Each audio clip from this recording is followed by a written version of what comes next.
მოგესალმებით, ჩვენ ვართ სოციალურ და პოლიტიკურ მეცნიერებათა ფაკულტეტის სტუდენტები და დღეს ჩვენ ვისაუბრებთ ერთ-ერთ მნიშვნელოვან და საინტერესო თემაზე, ეს არის ოჯახი, ძალადობა ოჯახში და ბავშვზე. პრეზენტაციას კი გახსნის ანი გაგნიძე. გამარჯობა, მე ვარ ანი გაგნიძე, ივანე ჯავახიშვილის სახელობის თბილისის სახელმწიფო უნივერსიტეტის სტუდენტი, ვსწავლობ ჟურნალისტიკის ფაკულტეტზე და ვარ მეორე კურსის სტუდენტი. დღეს მე ვისაუბრებ ოჯახზე, ოჯახის ძირითადი ცნებებზე და ამოცანებზე ოჯახის განვითარების. რა არის ოჯახი? ოჯახი არის ქორწინებით თუ ნათესავების საფუძველზე შექმნილი სოციალური ჯგუფი, რომლის წევრებიც ერთმანეთთან დაკავშირებულები არიან ყოფაცხოვრების ერთობით, ურთიერთმხარდაჭერით და მორალური პასუხისმგებლობით. ამ ერთეულის ბიოლოგიურ საწყის შეიძლება წარმოადგენდეს შობადობა ან ქორწინება. თავდაპირველად ოჯახს ვხვდებით პირველყოფილ საზოგადოებაში, კერძოდ კი შუა პალეოლითში, სადაც პირველი ფორმა ურთიერთობის იყო წყვილადი ოჯახი, რაც არ გამოირჩეოდა სიმტკიცით, რის გამოც იგი იშლებოდა ხშირად და ძალიან მარტივად.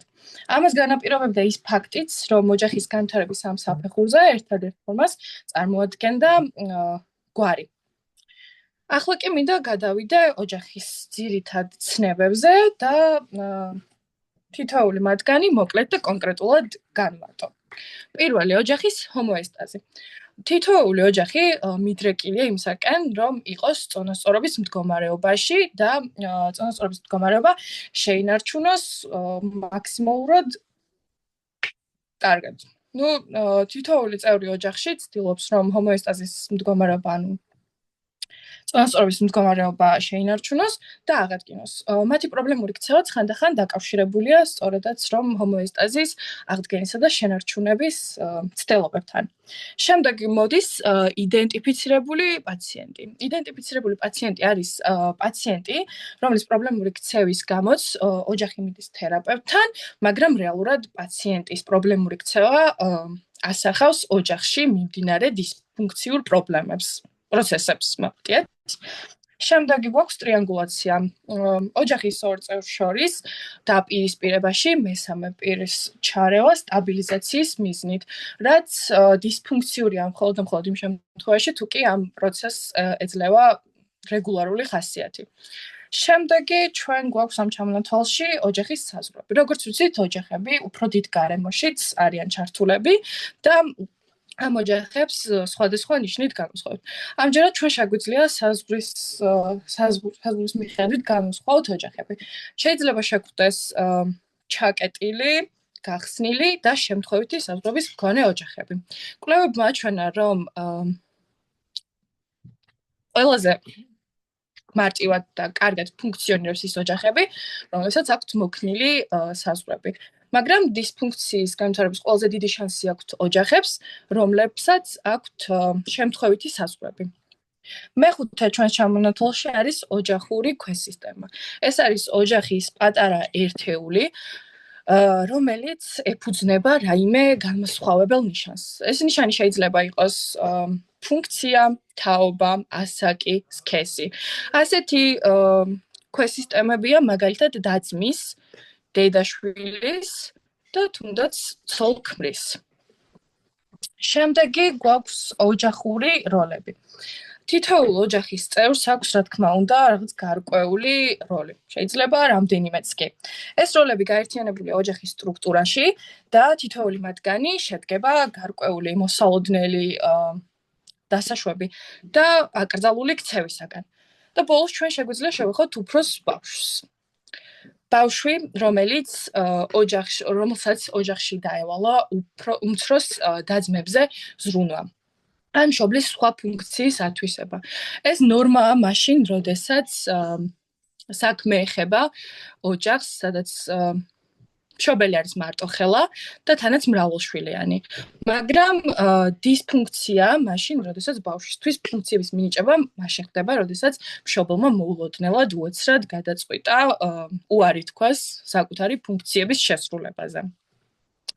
ახლა კი მინდა ვისაუბრო ოჯახის განვითარების ამოცანებზე და გამოწვევებზე. რომლებთანაც გამკლავებაც უწევთ ურთიერთობის სხვადასხვა ეტაპზე. დავიწყოთ შეუღლებული წყვილი ბავშვის გარეშე. რა გამოწვევასთან შეიძლება მოუწიოს გამკლავება ახალ შეუღლებულ წყვილს?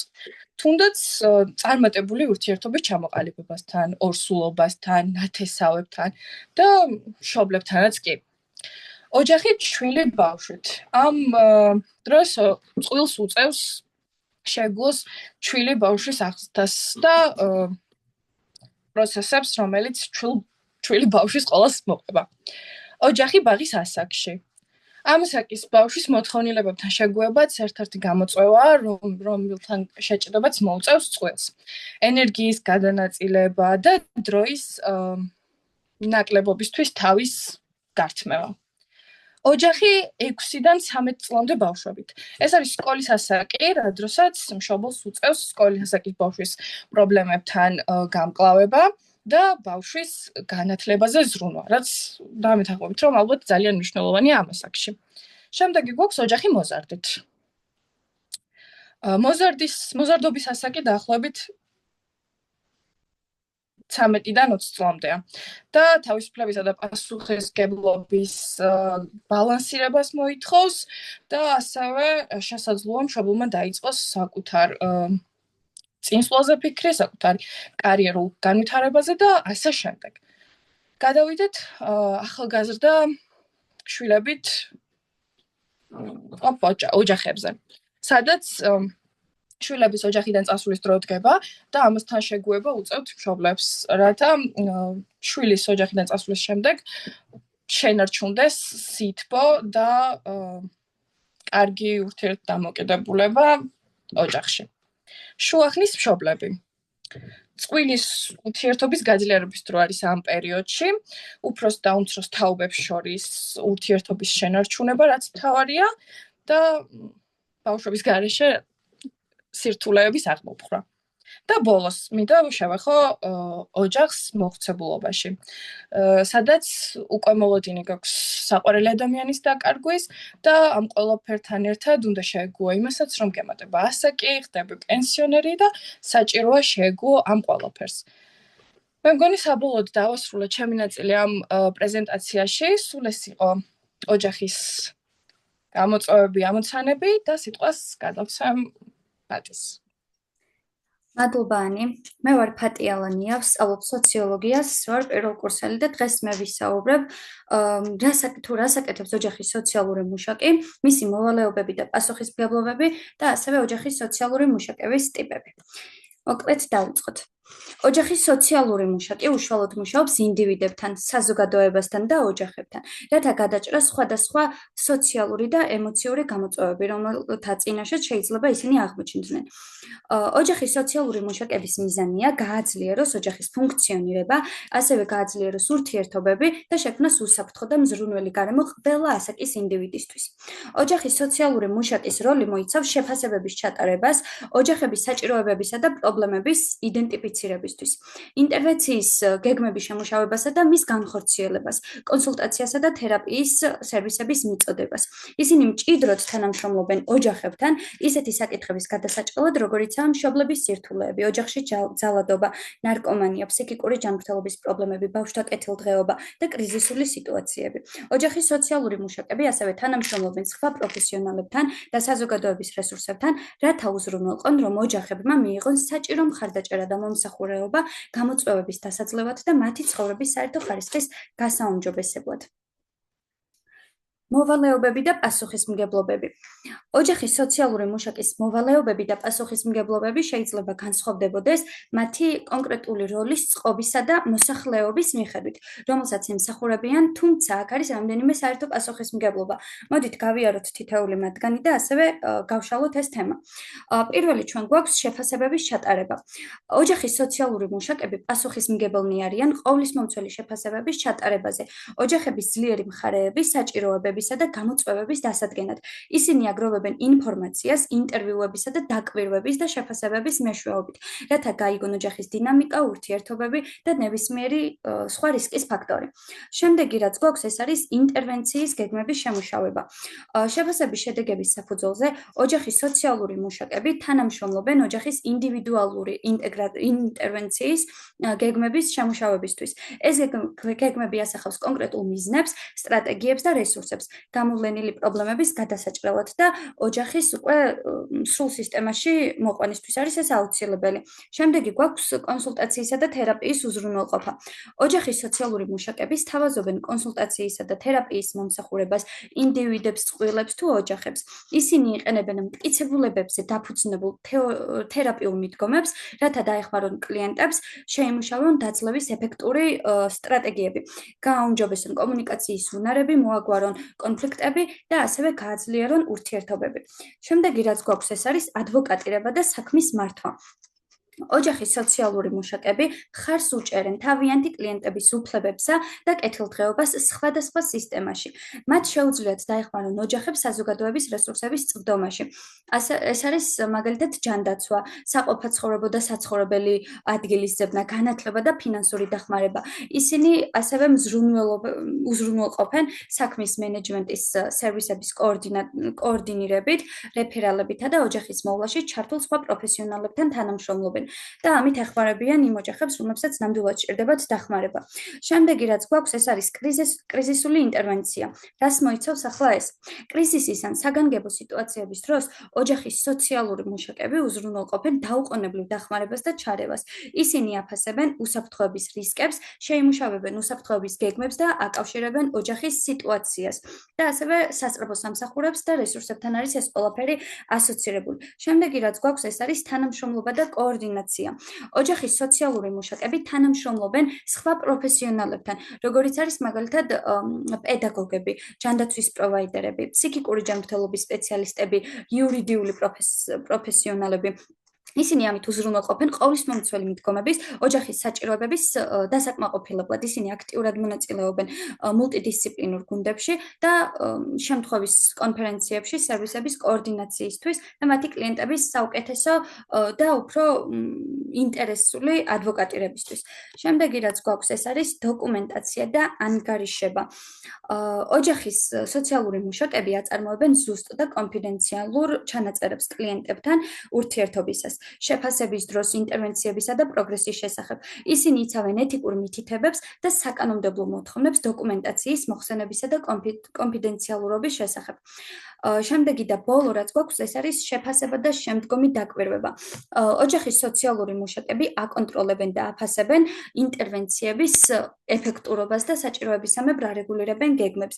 ისინი უზრუნველყოფენ მუდმივ მხარდაჭერას და შემდგომ დაკვირვებას, რათა უზრუნველყონ, რომ ოჯახები მიიწვევენ თავიანთი მიზნებისკენ დაკავშირებული და შესაბამისი გრძელვადიანი მხარდაჭერის სერვისებისკენ. შემდეგი თემა, რაზეც უნდა ვისაუბრო, ეს არის ოჯახის სოციალური მუშაკების ტიპები. არსებობს ოჯახის სოციალური მუშაკების რამდენიმე ტიპი, რომელთაგან თითოეული სპეციალიზირებულია სხვადასხვა სფეროში და ემსახურება კონკრეტულ მოსახლეობას ან ინდივიდს. აქ მოცემული მაქვს 4 ოჯახის სოციალური მუშაკების ტიპი და მოდი განვიხილოთ თითოეული მათგანი. პირველი რაც გვაქვს, ეს არის ბავშვთა და ოჯახის სოციალური მუშაკები. რას მოიცავს ახლა ეს? ეს სოციალური მუშაკები სპეციალიზირებულნი არიან ბავშვებთან და ოჯახებთან მუშაობაში, ფოკუსირებული არიან ბავშვთა კეთილდღეობაზე, დაცვასა და ოჯახის შენარჩუნებაზე.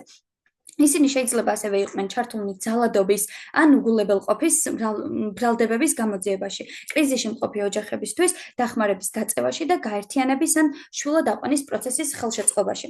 შემდეგი რაც გვაქვს, ეს არის სკოლის სოციალური მუშაკები. სკოლის სოციალური მუშაკები მუშაობენ საგანმანათლებლო დაწესებულებაში, ეს იქნება უნივერსიტეტი თუ სკოლა.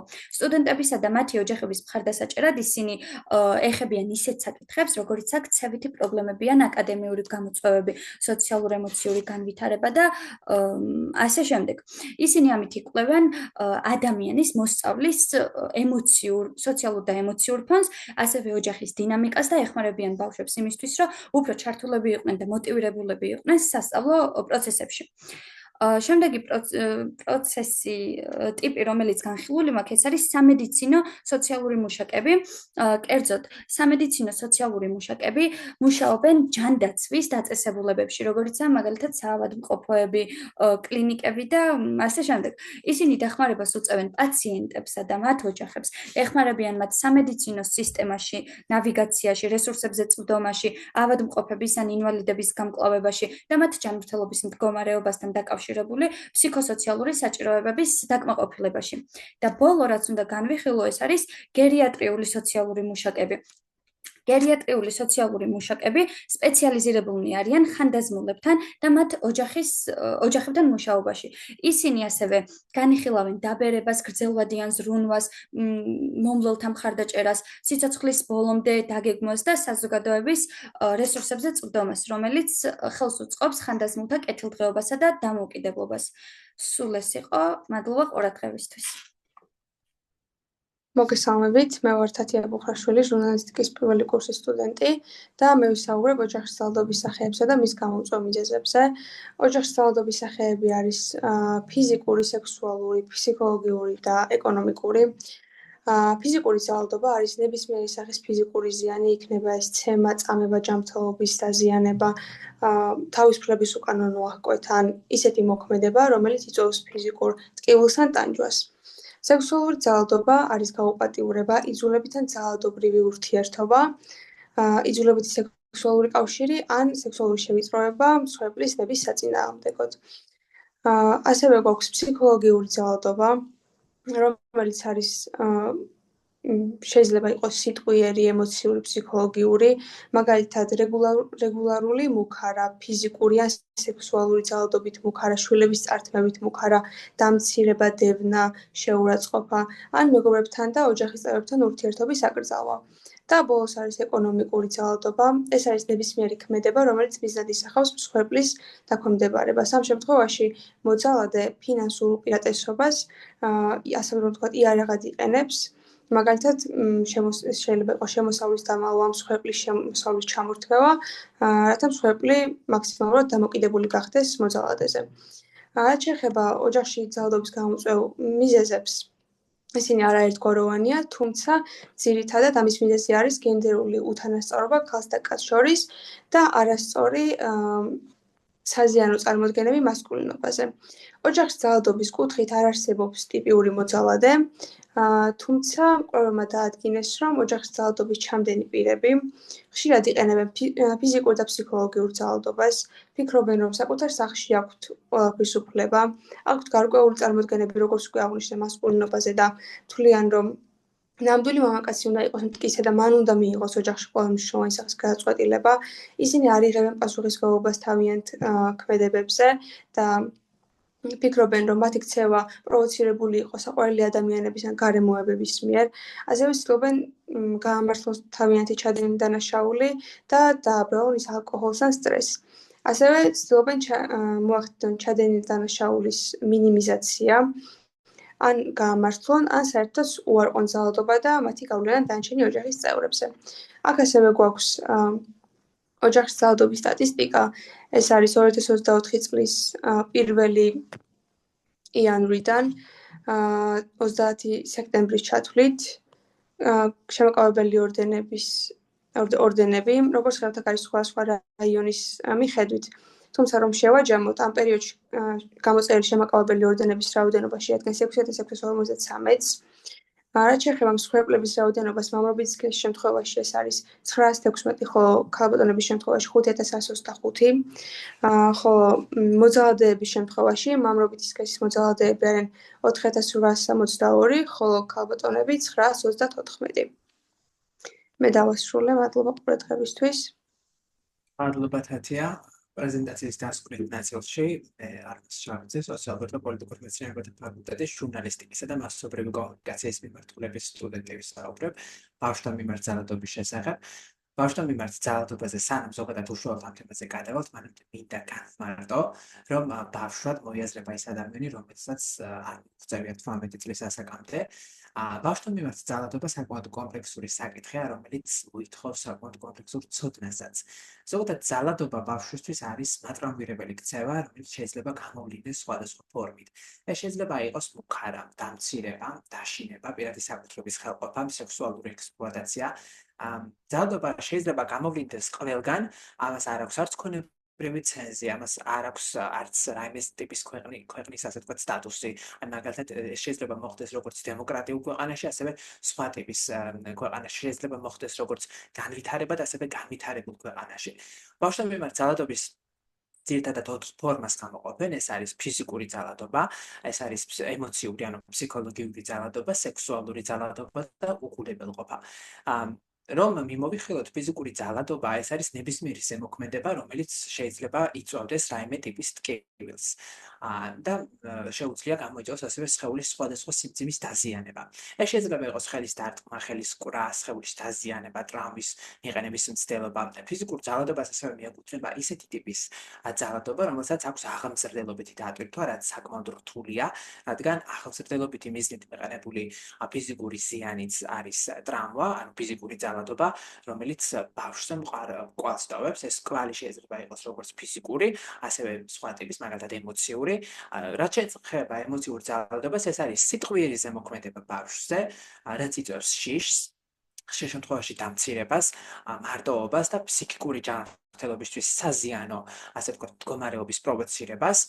ხშირად ემოციური ძალადობა მხოლოდ იმიტომ არის მართული, რომ ბავშვის გაკონტროლება მოხდეს მშობლის ან რომელიმე თუნდაც ოჯახის წევრის მიერ, რადგან ბავშვის ქცევა ხშირ შემთხვევაში არის მით უმეტეს მაშინ, როდესაც ბავშვი გარკვეული ტიპის რაიმე ქცევას ესე აკეთებს, რაც შეიძლება ვერ გაკონტროლდეს და როდესაც ემოციური ტიპის ძალადობა ხდება, მაშინ მშობლის ან წარმომადგენლის მხრიდან მიყენებული ემოციური ზიანი არის საკმაოდ რთული, რადგან თუნდაც ის რომ უპასუხოდ შეიძლება დარჩეს ამ დროს ემოციური ძალადობის დროს ქცევა, ეს შეიძლება მოზარდში უკაცრავად ბავშვში დარჩეს, ასე ვთქვათ, ემოციური ძალადობის კვალი და ეს შედეგი იყო ძალიან რთული. რაც შეეხება სექსუალურ ძალადობას, ეს არის ძალადობის ის ფორმა, რომლის დროსაც სექსუალური მოთხოვნილებების და დასაკმაყოფილებად გამოიყენება ბავშვი რაიმე სექსუალური მეტყველების ან შენიშვნებით დევნა, სექსუალურ გარყვნას და სხვადასხვა ტიპის ქცევას, რაც სამწუხაროდ როგორც ფსიქოლოგიურ, ანუ ემოციურ, ასევე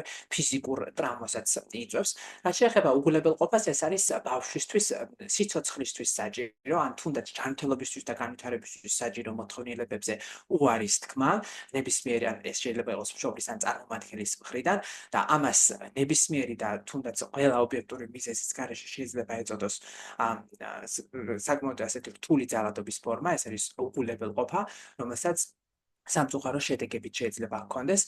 რაც შეეხება ამ ბავშვთან მიმართ ძალადობის მიზეზებს, მიზეზი არის ძალიან ბევრი, მიზეზი შეიძლება იყოს უამრავი, თუმცა ამ ბევრი მიზეზიდან გამომდინარე, ჩნდება გარკვეული ძირითადი მიზეზები, რაც შეიძლება განაპირობებდეს ბავშვთან მიმართ ძალადობას, ეს არის ოჯახური ფაქტორები, როგორც თათია მისაუბრა, ოჯახში ძალადობა ხშირად ბავშვთან მიმართ ძალადობის მაპროვოცირებელი ქცევა და ამას შეუძლია წაახალისოს ბავშვთან მიმართ ძალადობა ოჯახში განვითარებულ არასახარბიელო მდგომარეობას, სოციალურ ნორმებსა და ღირებულებებს ძალიან დიდი მნიშვნელობა ენიჭება. მნიშვნელობა ენიჭება იმას, თუ სად იზრდება ბავშვი და როგორ სოციალურ გარემოში რა ღირებულებების ირგვლივ, ასე ვთქვათ, რასაც აი მაგალითისთვის მე ვახსენე აღმზრდელობითი და ასე ვთქვათ კუთხით მიყენებული ფიზიკური ზიანი, რაც ობიექტურად რომ ვთქვათ არის ძალადობის ფორმა, აღმზრდელობაც, როცა ფიზიკური ძალადობა შეიძლება იყოს აღმზრდელობის ერთ-ერთი კომპონენტი, შეიძლება იყოს სოციალურ ნორმებსა და ღირებულებებს აი ამ შორის დამკვიდრებული რაღაცა ტიპის საკითხი, რომელიც არის საკმაოდ რთული. რაც შეეხება ეკონომიკურ და სოციალურ სტრესს, ეს სტრესი არის ის სირთულეები, რომელსაც ოჯახი განიცდის. მაგალითად, მშობლის უმუშევრობა, თუნდაც არ ვიცი, რაიმე ტიპის სიღარიბე. ეს არის ის პრობლემა და ის მიზეზი, რომელსაც შეუძლია გამოიწვიოს ძალადობის გავრცელება როგორც ბავშვთან მიმართ, ბავშვების მიმართ, ასევე სხვა ოჯახის სხვადასხვა წევრის მიმართ და განათლების ნაკლებობა, რაც საკმაოდ ესეთი გავრცელებული მიზეზია, განათლების ნაკლებობაში რა თქმა უნდა გულისხმობ არასაკმარის ცოდნას ბავშვის განვითარების შესახებ, ბავშვის აღზრდის შესახებ, რაც კვლევებითაც დასტურდება, რომ როდესაც სადმე ხდება და რომელიმე რეგიონში განსაკუთრებული რისკია იმის, რომ ბავშვთა მიმართ ძალადობა იყოს, იქ განათლება არის საკმაოდ დაბალ დონეზე და ეს სოციალური და ეკონომიკური სტრესისა და ეკონომიკური სირთულის ფონზე განათლების ნაკლებობა საკმაოდ უწყობს ხელს ბავშვთა მიმართ ძალადობას. ბავშვთა მიმართ ძალადობის შედეგები საკმაოდ ესეთი რთული, კომპლექსური და როგორც თქვი მრავალფეროვანია. და ამ შედეგებსაც აქვს თავისი ძირითადი, ასე ვთქვათ, ჩამოყალიბებული საკითხებიც. აი მაგალითად, ფიზიკური ძალადობის შედეგი თვალსაჩინო შეიძლება იყოს. თვალსაჩინოში გულისხმობ იმას, რომ ფიზიკურ ძალადობას აქვს როგორც მოკლევადიანი, ასევე გრძელვადიანი შედეგი. გრძელვადიანი არის ის, რომ ბავშვს ემჩნევა რაიმე ტიპის იარა.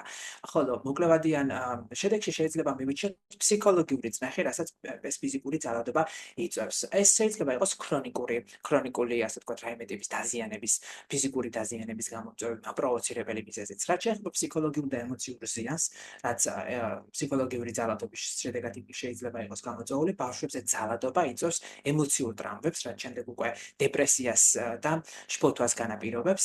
აკადემიურ მოსწრებაზე ეს ყველაფერი ძალიან კარგად აისახება, გულისხმობ ძალადობას, რადგან ბავშვს უჭირს კონცენტრაცია გარკვეული ტიპის დავალების შესრულებაზე, რაც სკოლაში მოეთხოვება, შესაბამისად, როდესაც ძალადობის ქვეშ არის ბავშვი, ის საფუძვლად ვერ ასრულებს იმ ელემენტარულ, ასე ვთქვათ, დატვირთვას, რაც სკოლაში აქვს დაკისრებული და ეს აკადემიურ მოსწრებაზე აისახება. სოციალურ ურთიერთობებს მას უჭერს ურთიერთობა სხვადასხვა ადამიანთან და ხშირი ტყუილიც სწორედ ამ სოციალური ურთიერთობის არამდგრადობის გამო არის გამოწვეული, რადგან მას ასე რომ ვთქვათ, უკვე განელებული აქვს ის ურთიერთობა, რასაც ქვიან ნდობა, ნებისმიერი ადამიანის მიმართ. შესაბამისად, ხშირი ტყუილი მას ამ ეგრეთ წოდებული ხელოვნურად შექმნილი ბარიერისგან თავის დაღწევისთვის აქვს გამოყენებული, რაც საკმაოდ გავრცელებულია ეს ხშირი ტყუილი.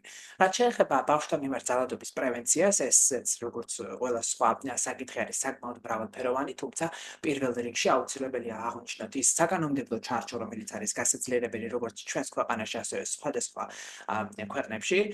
რა თქმა უნდა, საკანონმდებლო ჩარჩოში გულისხმობ იმას, რომ უნდა გაძლიერდეს კანონმდებლობით ბავშვთა მიმართ ძალადობის პრევენცია, უნდა მოხდეს ისეთი კანონების მიღება, რომლებიც ფაქტობრივად მოახდენს ელემენტარულად ძალიან დიდ, ასე ვთქვათ, ცვლილებას ბავშვთა მიმართ ძალადობის კუთხით. ეს ღონისძიებები შეიძლება გატარდეს, რა თქმა უნდა, სახელმწიფოს, ასე ვთქვათ, მისვლეურობით და სხვადასხვა სამოქალაქო ორგანიზაციისა და სოციალური მუშაკთა გაერთიანების მისვლეურობით. რაც შეეხება საკანონმდებლო ჩარჩოს გარდა, ეს შეიძლება აი ამ, ასე ვთქვათ, ბავშვთა მიმართ ძალადობის პროვოცირებელი ქცევის პრევენცია შეიძლება იყოს ასევე ნორმებისა და ღირებულებების შეცვლით, ასე ვთქვათ, შეცვლილი. საზოგადოებაში ნორმების და ღირებულებების შეცვლა საკმაოდ რთული პროცესია და ეს გარდამტეხი მოვლენაა, რა თქმა უნდა, ნებისმიერ საზოგადოებაში, რაც შეიძლება რთული იყოს, თუმცა როდესაც იცვლება ნორმა, შეიძლება შემცირდეს ბავშვთა მიმართ ძალადობაც, აი მაგალითად აღმზრდელობითი ნორმის შეცვლა, ეს შეიძლება იყოს მთავარი განმაპირობებელი იმისა, რომ შეიცვალოს და განვითარდეს ბავშვთა მიმართ ძალადობის შესახებ რაიმე ტიპის აზროვნება. უსაფრთხო გარემოს შექმნა, რაც სახელმწიფოს მოვალეობაა, მშობლებისა და ასე ვთქვათ, მსურველების მხარდაჭერა, რადგან სახელმწიფო უნდა იყოს მთავარი, ასე ვთქვათ, აქტორი იმისა, რომ ხარი დაუჭიროს ისეთ მშობლებს, რომლებსაც თუნდაც ეკონომიკური მდგომარეობის გამო უხდებათ ბავშვთა მიმართ ძალადობის განხორციელება, რაც საკმაოდ ესეთი კომპლექსური და რთული საკითხია და შემოსავლის და ეკონომიკური მდგომარეობის გაძლიერება ისევ სახელმწიფოს მხრიდან, სერვისების ხელმისაწვდომობა, რაც ყველაზე მნიშვნელოვანია, მით უმეტეს ისეთ რეგიონებში, სადაც ასეთი ტიპის სერვისები არ არსებობს, ან ნაკლებად არის და ეს სტრატეგიებია, რომლებიც ეხმარება ბავშვთა მიმართ ძალადობის პრევენციას. რაც შეეხება აი ამ საკითხში სოციალური მუშაკების ჩართულობის როლს, სოციალურ მუშაკებს ძალიან დიდი როლი ენიჭებათ. შეიძლება ითქვას, გარდამტეხი მომენტიც არის სოციალური მუშაკის ჩართულობა აი ამ ბავშვთა მიმართ ძალადობის საკითხში. პირველ რიგში მიმაჩნია, რომ როდესაც სოციალური მუშაკი ამ საკითხში ერკვევა, როცა ის უკვე ხდება მთავარი აქტორი, ასე ვთქვათ, იმისა, რომ აღიკვეთოს ეს ბავშვთა მიმართ ძალადობა, ის პირველ რიგში უნდა აცნობიერებდეს იმ შედეგს, რაც შეიძლება იყოს გამოწვეული ბავშვთა მიმართ ძალადობის შედეგად. პირველ რიგში უნდა აღიწეროს ყველა ის პრობლემა, ყველა ის დეტალი, რასაც ყურადღება უნდა მიექცეს, რაც უხილოვანია, მათ უნდა შეაფასოს ეს შემთხვევა და შესაბამისად უნდა მოხდეს შეფასება. შემდეგ უკვე სხვადასხვა უწყებებთან უნდა გადამისამართდეს, ასე ვთქვათ, შემთხვევა, რომელსაც სოციალური მუშაკი უნდა აგვარებდეს. თანამშრომლობა კი სხვა უწყებებთან, რა თქმა უნდა, ეხმარება სოციალურ მუშაკს კოორდინაციისთვის და ეხმარება ბავშვთა მიმართ ძალადობის აღკვეთისთვის. აი, სხვა უწყებებში გულისხმობ, რა თქმა უნდა, პოლიციას, ჯანდაცვის დაწესებულებებს, განათლების სისტემას, რომლებიც უზრუნველყოფენ ეფექტურ რეაგირებას და რაც მთავარია, მან უნდა გაწიოს ის დახმარება, რომელიც მისი უფლებამოსილება, რა თქმა უნდა გაწიოს დახმარება, რომელიც დაეხმარება ბავშვს ნებისმიერი ფორმით, ფიზიკური, იქნება ეს ემოციური, სექსუალური თუ უგულოებელყოფა, ნებისმიერი ამ ფორმით მიღებული ძალადობის, ასე ვთქვათ, აღკვეთას, რაც ემსახურება, მან უნდა გაწიოს ისეთი დახმარება, რომელიც შეძლებს და ბავშვს დაეხმარება ამ საკითხში იყოს, ასე ვთქვათ, აღკვეთილი. ეს იყო თქვენსმენთ ოჯახი, ძალადობა ოჯახზე და ბავშვზე. ჩვენ ვისაუბრეთ ამ საკითხზე. მე არმაზ შავიძე, ფატი, ალანია, ანიკა გრიძე და თათია ერთად საუბრობდით ამ პრობლემაზე. ვფიქრობ, აქ დავასრულებთ. და ამ დაგემშვიდობებით, მადლობა ყურადღებისთვის. ნახვამდის.